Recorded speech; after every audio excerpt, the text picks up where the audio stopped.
Olá, seja bem-vindo ao meu canal. Eu sou Luciano Valadares e estou aqui hoje para atender uma demanda que eu recebi aí para poder estar falando um pouquinho sobre gráficos, né? Gráfico é essa coisa tão importante que cada vez mais está na nossa vida, cada vez mais precisam que a gente entenda os gráficos, que a gente saiba fazer, saiba ler um gráfico corretamente. Isso é muito importante e por isso eu estou aqui, lógico, para poder contribuir com você. A gente vai ver alguns tipos de gráficos que existem, né, para que eles servem, como é que a gente monta esses gráficos e tudo mais. Então eu espero que você goste aqui dessa pequena videoaula para que você possa usar aí no seu cotidiano. Muito bem. Bom, quando a gente começa a falar sobre gráficos, então, né, a primeira coisa que vem é o seguinte: os gráficos são representações que facilitam as análises de dados, os quais costumam ser dispostos em tabelas quando se realiza pesquisas estatísticas, né? O que acontece? Quando a gente pega uma pesquisa estatística, vem aquela tabela com aquele monte de número, fica difícil da gente entender só de bater o olho, né? Tem gente que tem facilidade, mas para a grande maioria, o ideal é que a gente consiga bater o olho e em 3, no máximo 5 segundos, a gente já entenda o que aqueles dados daquela tabela podem estar nos mostrando. Então elas trazem muito mais praticidade, principalmente quando os dados não são discretos, ou seja, quando são números consideravelmente grandes, né, aquele excesso de números. Então, além disso, os gráficos também apresentam de maneira evidente os dados em seu aspecto temporal. Bom, e aí eu encontrei uma figura aqui, né, uma imagem tirada da internet. Quando eu bati o olho, eu falei, nossa, isso aqui consolida de uma vez só tudo que eu gostaria de estar falando para você aí. Então, quando a gente pensa em análise dos dados, né, na hora que a gente pensa em fazer uma representação gráfica, a primeira coisa que vem é que a gente tem isso aí, ó, um monte de coisa embolada. Imagina que isso aí é uma tabela cheia de número vermelho, amarelo, azul, branco, cor de rosa, ou seja, é uma série de coisas que estão ali tudo misturado, vem tudo misturado, as tabelas podem vir tudo misturado, porque são os dados que a gente colheu, os dados que a gente tem. Mas você imagina você chegar para o seu chefe e falar assim, olha, tá aí o que você me pediu, pum, entrega essa pesquisa para o seu chefe do jeito que tá aí. Ele vai olhar e vai falar assim, pô, você não me disse nada, né?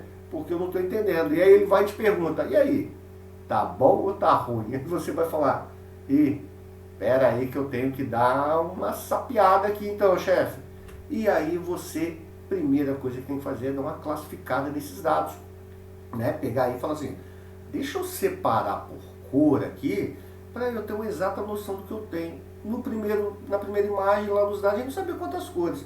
Agora já dá para contar, ó, 1, 2, 3, 4, 5, 6, 7, 8 corzinhas. Então, eu tenho 8 tipos de dados aqui e eu já comecei a orientar a minha resposta. Depois a gente tem que fazer o quê? Uma organização sistêmica, ou seja, qual vai ser o sistema organizacional que eu vou pegar naqueles dados. No caso aqui pra gente, vocês vão ver que poder estar empilhando esses dados é uma forma representativa muito boa, que eu posso organizando todo mundo igual. Não dá para pegar os dados e organizar cada um de um jeito. Você tem que organizar tudo para que eles conversem, né? Para que eles tenham uma mesma nomenclatura. Para depois, então, a gente vem e faz a nossa apresentação gráfica, muito importante. Está aí, ó, coloquei as pecinhas uma em cima da outra e aí a representação me trouxe isso aí. Agora eu consigo dizer para o meu chefe, né? Olha, vermelho e amarelo são os maiores, pode ser o estoque, pode ser contas recheadas de dinheiro, pode ser o que você quiser, mas a gente tem lá, ou pode ser problema, né? Vermelho e amarelo são os maiores problemas, e a gente tem um cinza ali que não nos dá problema. Então, para isso são usados os dados aí de forma consciente, né? Os gráficos de forma consciente. Bom, agora a gente entrando um pouquinho mais dentro disso, a gente sabe também que tem os elementos do gráfico que é importante ter. Então, ao construirmos um gráfico em estatística, devemos levar em consideração alguns elementos que são essenciais para a sua compreensão. Então, o gráfico deve ser simples devido à necessidade de passar uma informação de maneira mais rápida e coesa, ou seja, não fazer um negócio cheio de mirabolante. O negócio é chegar na informação. Ou seja, em um gráfico estatístico não deve haver muitas informações. Devemos colocar nele somente o necessário. Outra coisa que tem são que as informações em um gráfico devem estar dispostas de maneira clara.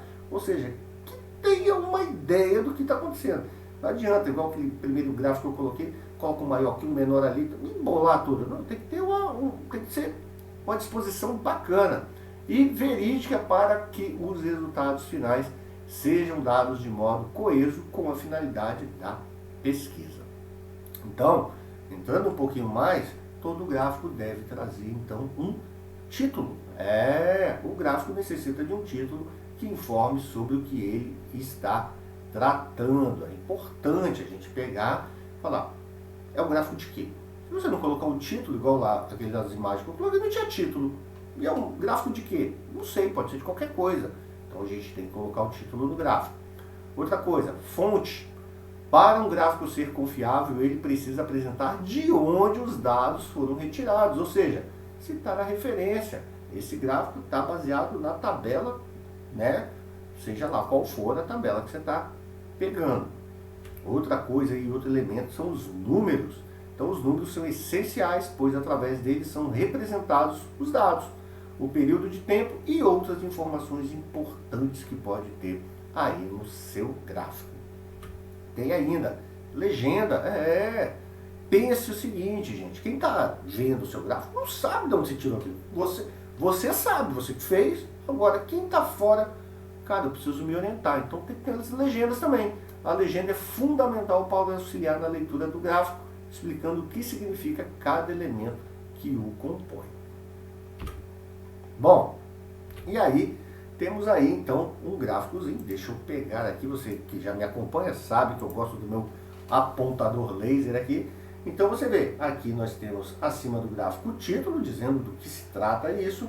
Temos aqui indicando o que é cada elemento desse, o que nós estamos vendo aqui. Isso aqui é mês 1, mês 2, mês 3, pode ser o que? Receita 1, 2 e 3. E aqui a legenda dizendo que receitas são essas, né? Da onde vem. Ainda faltou aqui que a gente pode colocar aqui o que representa essa coluna aqui. Está em quê? Grana, né? Esses números aqui, eles são o quê? Dinheiro, tempo, saldo. O que é isso aqui? Então é importante no gráfico a gente poder estar colocando todas essas coisas. Mas vamos ver então alguns tipos de gráfico. Esse aqui é um gráfico de colunas, né? Mas tem outros tipos também. Então, vamos lá. O primeiro, em estatística, é muito comum a utilização de diagramas para representar dados. Diagramas são gráficos construídos em duas dimensões, isto é, no plano. Tem gráfico tridimensional, aí tem os gráficos que a galera coloca, né? Fica difícil de você ver. Faz o simples, tá? Então existem vários modos de representá-los. As principais são o gráfico de pontos, gráfico de linha, gráfico de barra, gráfico de coluna e o gráfico de setor. Vamos ver cada um deles. Então a gente tem aí gráfico de pontos, também conhecido como dot plot. É utilizado quando possuímos uma tabela de distribuição de frequências, sendo ela absoluta ou relativa. Os gráficos de pontos têm por objetivo apresentar os dados das tabelas de forma resumida e que possibilite a análise das distribuições desses dados. E aí a gente tem um pequeno exemplo. Suponha que uma pesquisa realizada em uma escola de educação infantil, na qual foram coletadas as idades das crianças. Nessa coleta foi organizada o seguinte hall de dados, né? Assim que a gente chama na estatística, o hall de dados. Então a gente teve lá, que o nosso hall teve 1, 2, 2, 3, 4, 4, 5, 5, 6. Como é que está então isso aí? Então podemos organizar esses dados utilizando o dot plot, ou seja, o que a gente fez aqui? Colocou aqui, temos aqui a idade, né, em anos. E aí, como é que fica? A partir da idade, eu sei que 0 anos não tem nenhuma criança, mas com 1 ano tem 2, com 2 anos tem 4, com 3 anos tem 2, e assim por diante. A gente consegue representar muito bem dessa forma. Então, observe que a quantidade de pontos corresponde à frequência de cada idade e o somatório de todos os pontos fornece-nos a quantidade total de dados coletados. Esse é um tipo de gráfico. Dependendo do que você for usar, esse gráfico talvez seja o mais simples de demonstrar o que você está falando. Agora imagine, você tem 1000 crianças, você vai fazer um gráfico desse? Não vai funcionar, né? Imagina 1000 pontos um em cima do outro. Agora, tem o gráfico de linhas, muitíssimo usado, principalmente a gente vê muitos aí nas bolsas de valores, né, nas ações. Então é utilizado em casos que existe a necessidade de analisar dados ao longo do tempo. Esse tipo de gráfico é muito presente em análises financeiras, como eu falei. O eixo das abscissas e ordenadas, então o eixo X, representa o tempo que pode ser dado em anos, meses, dias, horas, etc. Enquanto o eixo das ordenadas, na vertical, eixo Y, representa o outro dado em questão. Vocês estão vendo aqui que gráfico é sempre uma correlação, né? Uma coisa em relação à outra. Então, uma das vantagens desse tipo de gráfico é a possibilidade de realizar a análise de mais de uma tabela, por exemplo. Então, a gente tem aí o exemplo de gráfico de linhas. Imagine, uma empresa deseja verificar seu faturamento em determinado ano. Os dados foram dispostos conforme está a tabela aqui, ó. Então, você tem lá em janeiro faturamento de 10 mil, depois em fevereiro 15 mil, depois em março 8 mil, e aí depois em abril 15 mil, em junho 20 mil, em maio, né, 20 mil, em julho 24 mil, e assim por diante. E aí deseja-se fazer o quê? Colocar isso no gráfico. Pô, mas a tabela, eu não sei, foi para ali, veio para cá, eu tenho que pensar que 10 é maior que 15 é menor do que 8, é maior do que 8, e gente, eu preciso ver isso mais rápido. E aí é que ocorre a mágica, né? Então a gente vê aí que quando a gente pega aqueles 12 meses aqui, agora eu sei que março, eu estou vendo aqui que março foi pior do que os 2 meses anteriores. Dá para ver aqui, ó, na hora que sobe, já, poxa, junho foi o mês, depois foi só dezembro. Opa, isso aqui pode estar trazendo uma tendência que a gente vende muito em mês de férias, né? Afinal, junho e dezembro é mês de férias para as escolas. Talvez aí seja uma empresa que viaja. Eu não sei porque não tem título aqui, né? Só para a gente demonstrar. Então, veja que nesse tipo de gráfico é possível ter uma melhor noção a respeito do crescimento ou do decrescimento dos rendimentos da empresa. Bom, outro gráficozinho que tem aí é o gráfico de barras, né? Então tem como objetivo comparar os dados de determinada amostra utilizando retângulos de mesma largura e altura. A altura é essa que deve ser proporcional ao dado envolvido. Isto é, quanto maior a frequência do dado, maior deve ser a altura do retângulo. Então, a gente tem aí exemplo também? Temos exemplo. Então, imagine que determinada pesquisa tem por objetivo analisar o percentual de determinada população que acesse ou tenha internet, energia elétrica, rede de celular, aparelho de celular ou tablet. Os resultados dessa pesquisa podem ser dispostos em um gráfico como este que está apresentado aí. A gente vê aqui então que temos aí as barrinhas, né, que elas vão indicar o que está acontecendo aí no nosso gráfico. Bom, gráfico de colunas também, muito importante. Seu estilo é semelhante ao do gráfico de barras, sendo utilizado para a mesma finalidade. O gráfico de colunas, então, é usado quando as legendas forem curtas, a fim de não deixar muitos espaços em branco no gráfico de barras. Então a gente tem aí um exemplo. Este gráfico está de forma genérica, quantificando e comparando determinada grandeza ao longo de alguns anos.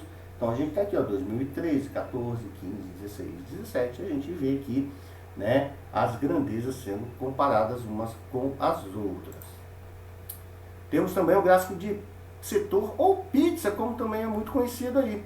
É utilizado para representar dados estatísticos com um círculo dividido em setores. As áreas dos setores são proporcionais à frequência dos dados, ou seja, quanto maior a frequência, maior a área do setor circular. Bom, vamos a um exemplo aí, então. Esse exemplo, de forma genérica, está apresentando diferentes variáveis com frequências diversas para determinada grandeza, a qual pode ser, por exemplo, a porcentagem de votação em candidatos de uma eleição. Está aí tudo divididinho. O outro gráfico aí que a gente tem é o gráfico de área. Então, o gráfico de área é muito utilizado para encontrar tendências nos dados ao longo do tempo. Eles são semelhantes aos gráficos de linha, mas tem sombreamento abaixo das linhas para mostrar amplitude e tendência. Então a gente tem aí, né, esse aqui tem título, ó, Notas em Matemática dos Irmãos Silva. Então a gente vê aqui, né, que tem toda uma área que está pintada e a gente vê onde que os irmãos Silvas estão tirando aí as suas notas em matemática. Para finalizar, a gente traz aí o histograma, né, que é também um outro tipo de gráfico. É muito similar ao gráfico de barras e ele mostra a distribuição de dados e a variabilidade de um processo, ou seja, a dispersão. Então, ó, quantas horas por dia os alunos da turma dos irmãos Silvas estudam. Então a gente tem aqui, ó, né, durante aí as horas de estudos, né, então 1 hora, 6 horas, número de alunos, né, tem que ter, ó, número de alunos e horas de estudo por dia. Bom, gente, tá aí as referências usadas então para a gente falar sobre gráfico. Eu espero que vocês tenham gostado. Espero, deixa comentário aí se quiser mais uma aula ou outra sobre demanda. Fiquem à vontade aqui, eu estou para ajudá-los. Meu cordial até logo. Tchau, tchau, fiquem com Deus.